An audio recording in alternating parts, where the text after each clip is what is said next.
Civil society groups and health organizations opposing the appointment of public relations expert Dave Gomez as the new chief of the Presidential Communications Office. The groups urge the Commission on Appointments to reject Gomez's appointment, pointing out his longtime association with the tobacco industry. Malacanang on Thursday announced Gomez will replace outgoing PCO Chief Jay Ruiz. Prior to this, Gomez was the communications head of tobacco giant Philip Morris Fortune Tobacco Corporation. Well, let's discuss this appointment of a longtime PR man of the tobacco industry to the PCO. We're now joined by veteran political campaign strategist, expert communicator, I should say, Alan Herman. Alan, nice to see you again. Thanks for joining us today. Welcome to the program. Armina, thanks always for having me, and hello to all of our viewers, and glad to see you're doing great. We're doing. Anyway, let's get down to business here, Alan. First of all, let's go to the origin here. Was the change needed to begin with, and why? Oh, absolutely. I think it was high time. You know, it's been said many times over that insanity is doing the same thing over and over again and expecting a different result. Throughout the Marcos presidency, the administration's approval ratings were falling consistently, and it was not recovering even through short inflection periods. So I think with the last 3 years, this is exactly the midterm. I think it was high time that the communications efforts were beefed up and, improved. If I'm being frank, I think it needs a lot of improvement, and hopefully Secretary Gomez will be the one to do it. Before we go into Secretary Gomez there, let's go to the product first. Is it a matter of communication, or is it a matter of the product that's being sold? Well, it's a function of both. It's a function of both. Throughout his first 3 years of the presidency, it was quite hard to market the president. If we're talking about Malacanang and the president himself, it was quite hard to market him because, you know, coming from a very fiery, very soundbite worthy, very take the situation by the reins type of president in former President Rodrigo Duterte. Suddenly, President BBM came in with a more reserved, very clearly non-confrontational. In fact, that's the term that's most frequently associated with him. Conflict averse, as some would even term it. President who didn't want to really take hard stances on issues, even in my opinion, when they were called for in the face of attacks against his presidency, attacks against the institution. He chose to be that soft-spoken, some would even say timid fellow. And he's always, as our footage shows right now, every time we've seen him in the press prior to the recent change, in fact, it was a noticeable change. We always see him in a barong with the presidential seal behind him. If not his barong, his formal shirt jack. We never have a glimpse into his more informal, action-oriented side until recently. So I think these are the changes that were needed immediately. At least the most cosmetic, obvious, low-hanging fruit changes were that he needed to be made more approachable, a more relatable president. And so we go to the next question. What does Dave Gomez bring to the table? How is he going to, turn things around? Honestly, I think his combination of being involved in both the private and public sector will probably serve him well. He has a long time experience in the private sector, as mentioned. He came from advertising as well. He was a reporter for the Philippine Star, and then has served a long tenure with a tobacco company, much to the consternation of a lot of some of our senators and social civic groups. But I hope that he will bring a sense of organization and communications management to the post. At least I'm hoping that. I hope there will finally be a coherent presidential communications playbook that will be put into play that is more strategic rather than tactical and reactionary. Because frankly, all we've seen thus far is just critics hitting the administration reacting. It's all been that. For me personally, I think there is a there is a need for more strategic rather than tactical thinking. Which we're going to go to in a bit. But first, we talk about, Dave Gomez. He brings with him, as you said, expertise, years of experience, but along with it, some baggage as well, and huge ones at that. We've heard from civil society groups and health organizations as well. How effective do you think he will be despite this pushback when it comes to his appointment, Alan? Well, just like the last PCO secretary, kauumpisa lang, kauupo lang, tinira na agad. If you recall, the last time when Jay Ruiz was barely warmed this seat, there were already allegations of corruption being thrown against him about him having received those government contracts for his company, Digital 8. And that persisted. So itong si Secretary Dave, again, same thing, barely warming his seat. Tinitira na about his links to tobacco. Honestly, in my opinion, I don't think that has a lot that will have any bearing. His baggage will have any bearing in his job. I don't think suddenly the tobacco rules and regulations, the implementing rules and regulations about the tobacco industry will suddenly miraculously be reversed simply because Secretary Dave is now at the communications helm. But I do see, of course, I do. This is not to say that I condone tobacco use or I'm pro tobacco in any way, shape, or form. I certainly am not. But I think it would be a stretch to say that he would be in a position of influence to actually craft legislation or influence legislation towards being more lenient to tobacco. So it is what it is. But when it comes to the bureaucracy now and to all these departments, the president's alter egos as well, how much of an influence do you think should he wield when it comes to remarketing the president midstream? I mean, you only have less than 3 years to go, Alan, with the SONA just a couple of weeks away. Well, the buck has to stop with him. He has to be that whip. He absolutely has to be that whip. If it takes the tried and old worn statement is you can't make an omelet without breaking eggs.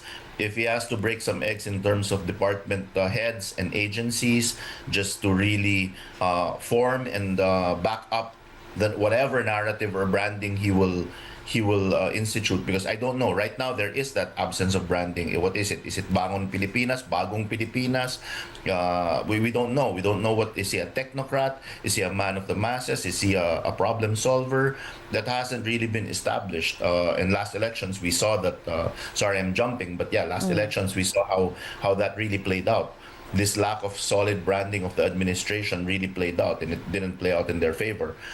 So at this point, I think Secretary Gomez should be more of a stick rather than a carrot at this point. He should whip the agencies in line. I mean, I don't mean that literally, obviously, but figuratively whip them into really backing whatever legacy narrative he will craft, and that's the word I will use. At this point, it has to be a legacy. 3 years to go, think legacy already. But here's the thing, Alan. I mean, no matter what these agencies are doing, I mean, take for example, okay, you mentioned the president.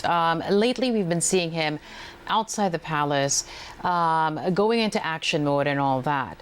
But at the back of my mind, at least, as a communicator as well for almost 3 decades, something tells me something tells me that this is all leading up to getting these B-rolls, getting this material for the presentation come SONA day. I mean, why is it? Tell us, why is it that it fails to communicate to the public that yes, this is a working president, that yes, this is the president doing all of these things for the country?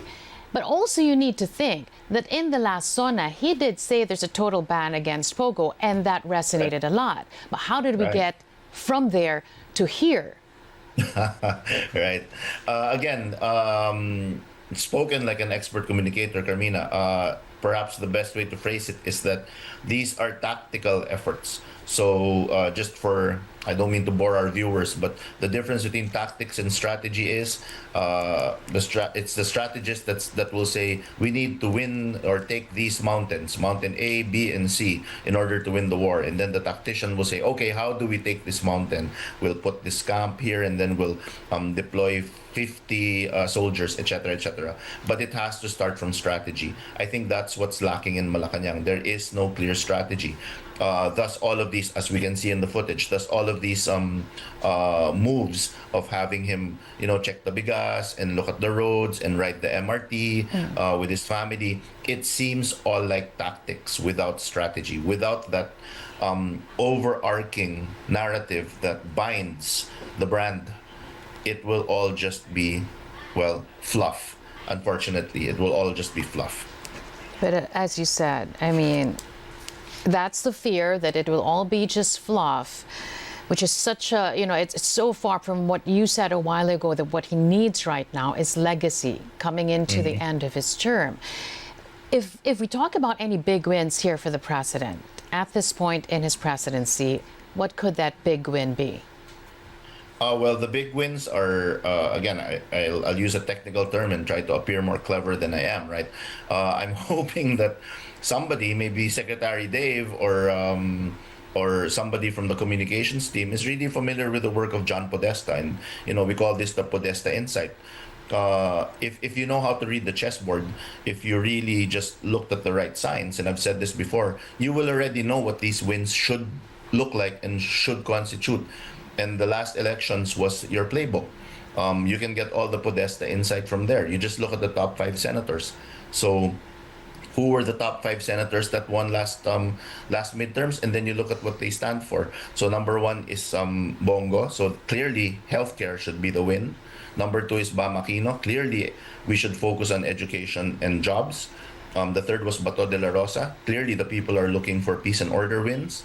The fourth, I believe, was I think Tulfo was the fourth, came in the fourth, so that's social services.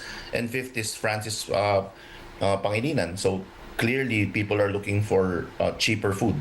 So that's it. That's all the insight you need right there. And when you look at all those, the common denominator is human rights, basic human rights. Absolutely, basic human rights. Which, what do you think? Should it point to the president announcing in his State of the Nation address a return to the ICC, if you're looking for a big win? I think the big wins right now for the president, and oh boy, I'm going to be stepping on a lot of toes by saying this, but right now, just mirror what happened last SONA. Yes, absolutely, a return to the ICC will most likely be applauded and cause a blip in his approval rankings. But again, whether that blip is sustainable or not, it is what it is. It's a blip. And I think if he announces a total ban on online gambling, e-gambling or e-gaming, I think that will also capture the imagination and hearts and minds of our legislators and the public, because e-gambling and e-gaming seems to be the new pogo in terms of being a whipping boy for crushing, or rather the poster boy for crushing the moral fiber of our country. So I think that he wins for him. Here's the thing though, Alan, you and I, we're talking within a circle, within a bubble. Outside that bubble is the impending impeachment trial. What a small bubble it is, isn't it? I know, just you and me. Don't mind the people watching. But outside that bubble is the impeachment trial and the former president still in the ICC, or in the custody of the ICC. Whatever it is that the president is doing right now, it's all being drowned out by the noise from, or I don't want to say noise, but the statements, right. The actions, the concerns coming from the other side, the narrative coming from the other side. Yes. So why is that happening? Again, you've summed up exactly the need for a new PCO secretary, precisely because they had 3 years, and all of the all of the assets and all of the, well, I don't want to call them weapons, but all of the advantages inherent in being the sitting administration. My goodness, the might, machinery, majesty, to be dramatic about it, of being in power, being the current administration, and you cannot control the narrative. And it's not for lack of weapons either. It's not for lack of arrows or any armaments against your opponents. My goodness, they have the human rights violations. They could have ridden on the humanity of the victims of extrajudicial killings. They could have ridden on the false gains, the purported gains. They could have ridden on the corruption allegations being levied against the Duterte family, and yet they did not lean on it as effectively, or even lean on it at all, as we saw during the last elections. It's bizarre. It's a head scratcher. Why? But then, if they did that, Alan, wouldn't they run the risk of, business as usual, like another administration looking back at the past administration, pinning the blame on the past administration? I mean, when he first set foot in office, it was very clear he was going to move forward. Right? That was a vision, at least in the beginning. So if they do that, that would be counterintuitive to what the president wanted at the beginning of his term. Right, but I think one of the main objectives and main decisions that a communicator has to establish is what you call pushback pace, wherein you're being pushed. There has to be a point, whether it be 3 steps, 4 steps, 5 steps, wherein you're being pushed. There has to be a point when you'll have to push back. Otherwise, you'll just be, you'll just keep on being pushed backwards and backwards and backwards. And that's exactly what happened. And we saw how the administration candidates fared in the last election. And we see how BBM's approval ratings have remained, low or even declining. I'm not sure. I haven't seen the latest numbers, but they had to establish that early on. Our goal is to move forward. Our goal is to be non-political, to erase all political color. But if the other side is pushing you, you have to have a breaking point wherein you say, okay, you pushed me this far, I'm going to push you back now. And you guys were in power. I mean, they were in power. They had the advantage. And so if you and Sec Dave were in one room together and he would ask you, how would you describe this current situation to me, Alan? How would you describe it? How would you paint it in a picture for me? What would you say? Oh, well, if I was in a room with Sec Dave, I would get out of the room as quick as you can. I would be as tactful as I could. And choose my words carefully. But basically, my message takeaway in terms of the comms efforts of this administration is, wow, wasted time, wasted opportunity. 3 years later, if we're only waking up now, what did we do 3 years prior? We had 3 years to reshape that. Again, maybe the ghost or the specter of his father was haunting him over the shoulder of the Marcos, the strongman dictator, 20 years in power. Maybe that made the president too cautious about expressing any sort of forcefulness or any sort of decisiveness, because he probably thought, oh my gosh, maybe people will say I'm being like my dad. But it was paralysis by analysis in my view. And I would tell Sec Dave, you've got a lot of work. You've got your work cut out for you. It's time to build the legacy if you still can. Here's the thing, though. Just final question, Alan. I mean, anything that they do now, and in the words, to borrow a line from the movie Gladiator, what you do now can echo into eternity. I'm paraphrasing here. Right. It's not going to be, life will go on after the presidency of Bongbong Marcos Jr., right? So what they do now could echo into eternity, and any narrative that you want to play out now could affect him post his presidency. So how would an expert communicator deal with what should be done now, but still look towards the future enough that there would be some safeguards, that you're not you're not taking away any protection that should be there post the administration. Right. I would establish what we call in our company, we call it an RRK, a rapid response kit. That's the first thing I would do. Honestly, I think I'm not sure if the president or his team or the communications team have this rapid response kit. I would make one, an RRK. Why? Because what's happening now is, if we watch the news and if we read read it online, it's all reactionary. It's all attack, and the only communications coming out of the palace or this administration is, how are we reacting to these attacks? Why are we being reactionary? This would be the question I would address. That's, for me, at least 40% of the problem. Once we have a coherent, really cohesive answer and anticipative. It has to be anticipative. It's not what are they saying about us now. It's what can they possibly say about the administration, what can the critics possibly say, and address these. That's 40% for me. That way, having that in place, you can already focus on your legacy building, so to speak. We were an administration that improved the economy, gave better public services, etc., etc. If it's the BBM basket or the Bagong Pilipinas basket they want to revisit, and they can do that. But you have to stem the tide first, address the flood first. For me, that's priority A1, and that must be done. Why are you being reactionary rather than proactive?